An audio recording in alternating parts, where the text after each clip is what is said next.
Halo semuanya, perkenalkan saya Duyan, peserta Latsar CPNS Pemprov Sumut tahun 2026. Jabatan sebagai penata kelola sistem dan teknologi informasi di Dinas Perhubungan Profsu.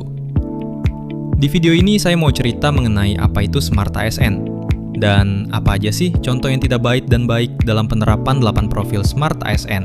Di tupoksi saya dalam mengumpulkan dan mengolah data untuk pelaporan kinerja instansi pemerintah atau LKIP di Dinas Perhubungan Provinsi Sumatera Utara. Oke, langsung aja kita mulai ya.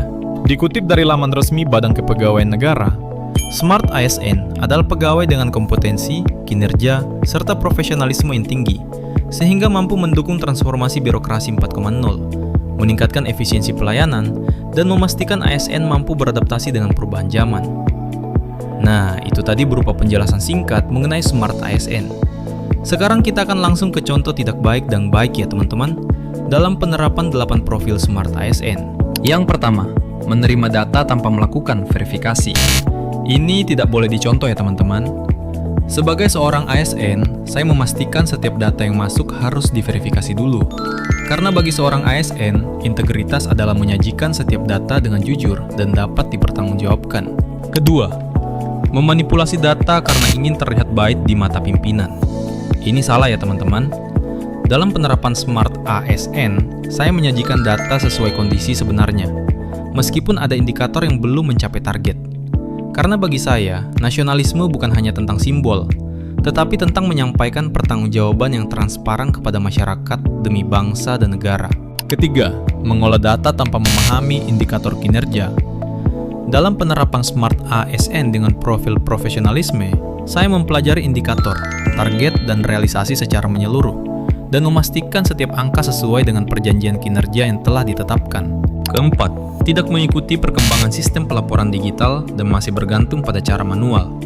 Saya mengikuti perkembangan sistem sakib dan digitalisasi pelaporan, karena bagi saya, berwawasan global berarti tidak tertinggal oleh perkembangan zaman, tapi terus belajar dan beradaptasi demi kinerja yang lebih baik. Kelima, menggunakan cara konvensional dalam pengumpulan data, sehingga prosesnya lambat dan rawan kesalahan. Dalam penerapan Smart ASN, saya memanfaatkan teknologi informasi dengan membuat spreadsheet online dan mempelajari istilah-istilah dalam referensi internasional. Dengan penguasaan IT dan pemahaman istilah bahasa asing, saya bisa mengelola data dengan lebih cepat, akurat, dan sistematis. Keenam, menagih data kepada rekan kerja dengan nada tinggi dan terkesan menyalahkan. Ini sangat tidak bagus ya teman-teman. Dalam penerapan Smart ASN dengan profil hospitality, saya berkomunikasi secara sopan dan persuasif kepada rekan kerja dan menjelaskan pentingnya data tersebut. Karena kerja tim yang harmonis akan menghasilkan laporan yang lebih baik. Ketujuh, bekerja sendiri dan enggan berkoordinasi dengan bidang lain. Hal ini tidak boleh kita lakukan di tempat kita mengabdi ya teman-teman. Dalam penerapan Smart ASN dengan profil networking, saya aktif membangun komunikasi dengan setiap bidang, memastikan kesamaan pemahaman terkait indikator dan capaian kinerja. Dengan kolaborasi yang baik, kualitas laporan meningkat. 8. Mengirim permintaan data melalui pesan singkat dan dikirim dalam format yang berbeda-beda. Biasanya ini rawan salah input dan sering terjadi revisi berulang teman-teman.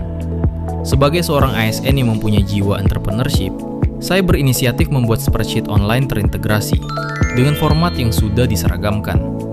Dengan begitu sistem kerja lebih efektif dan bernilai tambah bagi organisasi. Nah, seperti itulah penerapan 8 profil Smart ASN dalam pekerjaan saya sehari-hari.